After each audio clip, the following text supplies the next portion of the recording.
It's been a hard year. It's been a hard year for a lot of real estate agents. And for today's video, I want to kind of walk through how I'm game planning and strategizing for the remainder of this year. And if right now you are in one of the worst seasons of your career, trust and believe you're not alone. Let's talk about it. What's going on? It's your brother, your uncle, your favorite realtor's favorite realtor, and I am your guide for today's video. If this is your first time watching me, my name is Marvin. I am an agent with Real Broker. If you are not currently aligned with Real Broker, please click the link in the first pinned comment below, and we can have a conversation on why I decided to move my practice to Real Brokerage. So right now, we're in the middle of some craziness. Right now, we are at what has historically, and this was according to a news report, one of the worst real estate years since the early 90s as far as real estate sales. The tariffs, all the stuff happening with interest rates right now, it's created kind of a perfect storm on why many agents are now seeing their numbers scaling back significantly from this time last year. But for you, you might be in a situation where you haven't had a sale at all, let alone a lower number of sales. So what should you do? What am I doing? I have a closing happening this time next week as of this recording, and then another one scheduled to happen shortly after. But I'm struggling right now. And I'm going to be candid enough to tell you that because a lot of folks on YouTube, they're trying to sell you on this course or this book that you should buy or whatever, this coaching and all this stuff. But ultimately, you need to know what you can apply in your business that's tactical, practical, and 100% free. So I always walk every agent that I work with that decides to partner with me here at Real Brokerage through one of three pillars. You make the decision, but ultimately you have to choose one of them or you are not going to succeed as a real estate professional. The first pillar is, of course, having a social media presence. I think it's important, and it goes without saying at this point, that if you're not currently on TikTok or on Instagram or Facebook, if you're one of those folks that are on Facebook, you're not going to get any business, not consistently, mind you. And I love social media because we're always on our phones regularly, right? Most of us get out of the bed and hop on the phone to see what's been posted on social media. That dopamine hit is what I lean on for potential buyer and seller leads because I want them to see my smiling face on their social media, explaining the home buying process, explaining down payment assistance, explaining how to prepare your home for an inspection, and to say, okay, I like what this guy has to say. He sounds like he knows what he's talking about. He probably doesn't. That's debatable. But let me give this guy a call, right? And learn more about what he has espoused on social media. I use that as an opportunity for me to realize what I need to double down on my social media posts to make sure that I'm not just posting random foodie videos or anything like that, but to be very strategic, right? I have friends of mine that have made the conscious decision that they want to become the mayor of their local market. So they've created whole Instagram pages dedicated to being the local news source, if you will, for all things their local market. Then I have other colleagues that focus on their personality, their brand, and showcasing their creative side through beautiful home tours that have used amazing drone shots, things of that nature. And so they want to sell their potential seller leads, for example, on how they can make their home look as beautiful and as, just like a movie if they decide to list their home through them, right? And then we've got other individuals that do the funky dances and the trends and the voiceovers and all that. And quite frankly, they're just trying to entertain individuals. And if a person is interested in buying and selling, well, then they'll reach out to them. So I lean on social media because it gives me the greatest opportunity to present my creative side, right?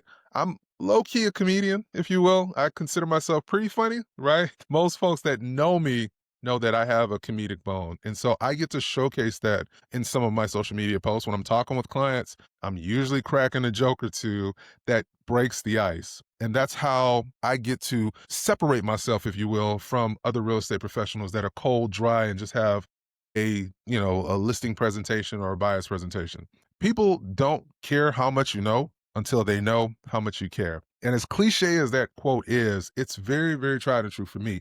I don't try to sound like your Ryan Serhant or insert XYZ real estate agent. I don't show you long, drawn out comparable reports and all this and all that that just makes me sound like I'm the smartest realtor in the room. I'm going to give you my honest feedback. I'm going to tell you my track record. I'm going to show you what other clients have had as far as experience working with me, what they loved about me, what they liked about me.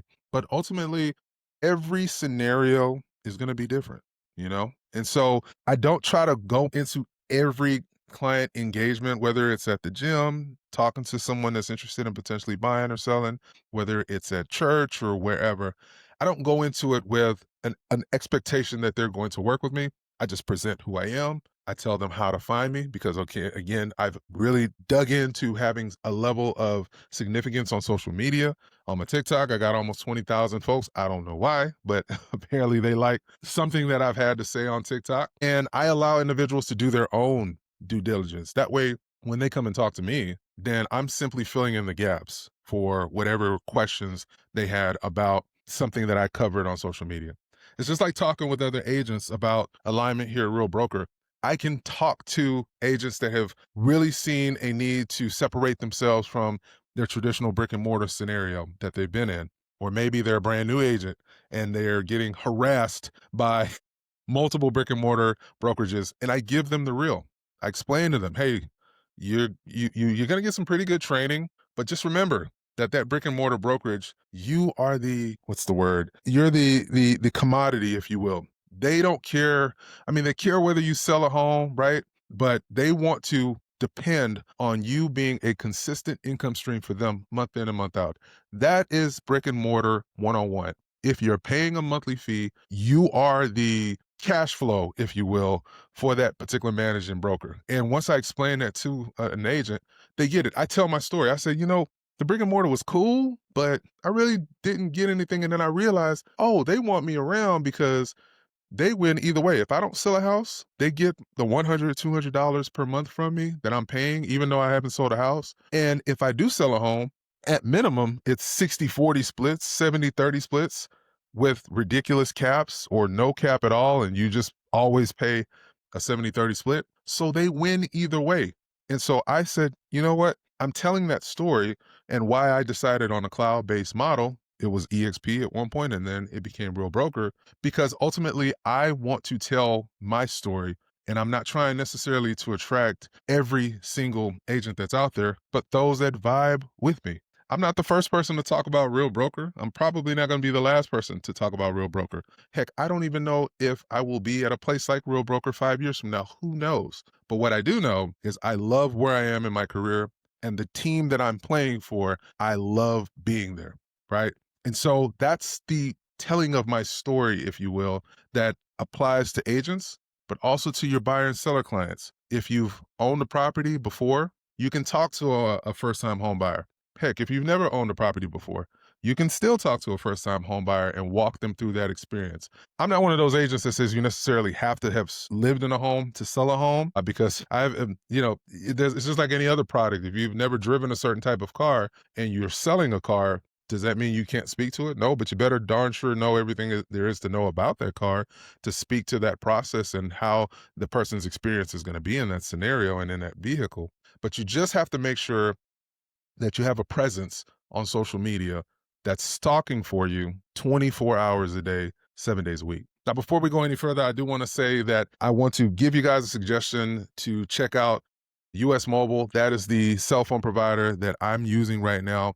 They have an amazing promotion if you click the link in the first pinned description. They did not sponsor this video, but anything that's helping me in my business get better, get sharper, get faster, or save money, I absolutely want you to be able to do that. And one thing I love about US Mobile is that they allow you to tap into all three major carriers' towers. So if I'm on a part of town doing a showing, and the service for XYZ tower, let's say it's T-Mobile, isn't too good on a particular part of town, I can immediately switch to a Verizon tower or switch from a Verizon tower to an AT&T tower, all within the same cell phone company that I'm a part of. So US Mobile, again, has been an amazing way for me to stay connected literally everywhere because I get the power of not one, not two, but all three major carriers. So if you want to try them out today, you'll get a free, I think $25 and a free month to try them out. Absolutely free. Click the link in the first pinned description there to sign up today on a trial. and let them know your brother, your uncle, your favorite realtor sent them. All right, so now let's talk about the second pillar. The second pillar, if a person tells me, Marvin, I'm not super comfortable, man, on social media. I got insecurities. I hate how I look. I hate how I sound. I get it, man. We all have them. But if you're watching this video, it's because I have personally pushed through the things that I'm insecure about. And my job is to deliver the information to you because my hope and my assumption is that you don't even notice the thing that I may be insecure about myself, and you're simply here for the information. And because you got that information, you're able to go on about your day and move in a vaster, a better, a sharper way. But I think that if you tell me that you're not quite interested in getting on social media, that's fine.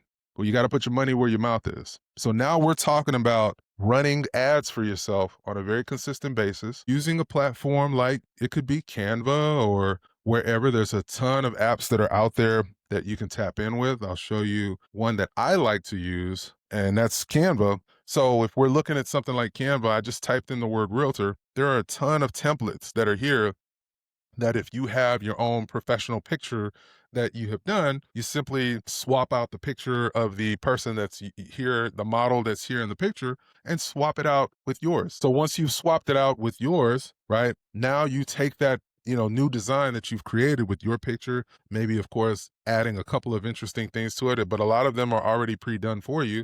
And now you just run ads on this, maybe setting a budget of $5, $6, $7 a day, something negligible, something that you won't necessarily hurt for, especially if you're doing a full-time job and you have real estate on the side. Look at it as the cost of doing business and earmark maybe $5 to $10 a day and run an ad introducing yourself to the world as their local real estate agent that can support them. If you're a new agent, your brother and uncle wants you to lean in here for a second. Nobody needs to know that you are a brand new agent. Only myself and maybe your managing broker. But no one needs to know that you're a brand new agent. My very first sale does not know that they were my very first sale. You know why? Because they found me, they were interested in utilizing my services. I leaned on my mentor, my managing broker, my strategic partnerships as a real estate professional, and I served them at the highest level possible. And they, to this day, do not know that they were my first sale because I showed up with a presence similar to what you're looking at on the screen that was exactly what they needed to see when they needed to see it. And I delivered on what it was that I said I was going to do for them. So that's the second pillar that you have to look at. If you're not interested in being on camera, you're going to have to run ads. You're going to have to present yourself to the world, albeit at a cost, right? There's always a cost, but you are going to now see individuals that is going to reach out to you. They're going to say, hey, I saw your ad on Facebook or Instagram. I see them all the time when I turn my phone on and I'm doom scrolling. I see it all the time. And I know these individuals are running ads and I'm here for it. Some of them are relevant to me. Most of them are not, right? But the times that they're relevant, I click on it, I spend my money or I call that service. Well, I would say that that person felt like the money they spent on running those ads, especially when they got my money, is worth it. The last piece that I would suggest if a person tells me they're not interested in getting on YouTube, they're not interested in running ads because they ain't got the money, that's fine. The last piece that I'm going to tell you, especially to my folks that say they join XYZ team or brokers because they said they're going to give free leads, is to remember that those leads are free to you because more than likely they're trash. So that's the carrot that many of these brokerages and teams use to lure agents like yourself into it so that they can keep your monthly income that they make from you by the monthly fee that you pay them because they promise you free leads. And I think that it's key to remember that I would rather be taught how to fish than be given a fish because if I'm taught how to fish, I'll never starve. But if I'm given a fish, then that person that gave me the fish controls whether I eat or I don't eat, right? And so I use a website like propwire.com. You can reach out to your local closing attorney or title company. Many of these places have lists of homeowners that are available to you that you'll want to cross-reference, of course, through the Do Not Call registry.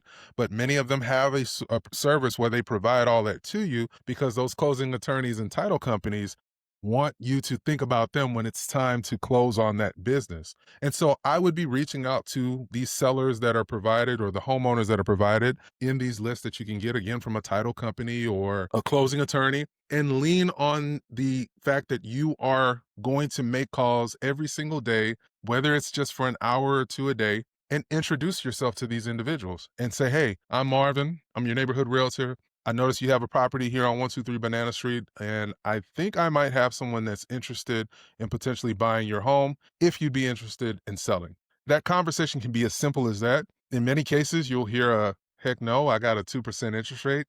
I'm not interested in selling. But all I need is for one person to say, I'm interested, for that hour that I spend a day to be worth it. So I would go on a website like propwire.com, pull a list of homes in your respective zip code or the zip code that you're trying to crack, and get after it, right? So you've got three pillars that you can lean on to build the type of business that you decide you want to build. And I'm just spitballing here because I'm telling you what I do and what works for me, right? And if you're not willing to do one of those three things, then it doesn't matter what brokerage you jump to. It doesn't matter what team you hop on. Wherever you go, there you are. So I hope this video was advantageous for you. It gave you some things to think about. Focus on those three pillars, either social media posting consistently, home tours, knowledge about your city, things that are happening locally. Be the knowledge broker for your respective city, and you will see leads call you like clockwork. Make those dials for free using propwire.com or reaching out to a closing attorney or your title company to see if they have a list of homeowners they can provide to you. Or lastly, run ads consistently. And don't do it for a day and then get mad if you don't get a call. You've got to invest in your business. If you're spending $5 a day on Chick-fil-A or Starbucks, redirect that money, make your coffee at home, bring your food to work, and redirect that money that you were paying for the fast food, or the money you're saving because you're no longer at a brokerage that charges you $100 or $200 a month. Now you got $100 or $200 a month that you can use towards ads. You may not even need that much before you get some opportunity from it, and you'll be at a place like Real Broker that has no monthly fees. And now it is a win, win, win. So if you want to learn more about the types of strategies that I use specifically that move the needle in my business every single day, check this video out right here before you go. And until the next video, this is your brother, your uncle, your favorite realtor's favorite realtor, signing off.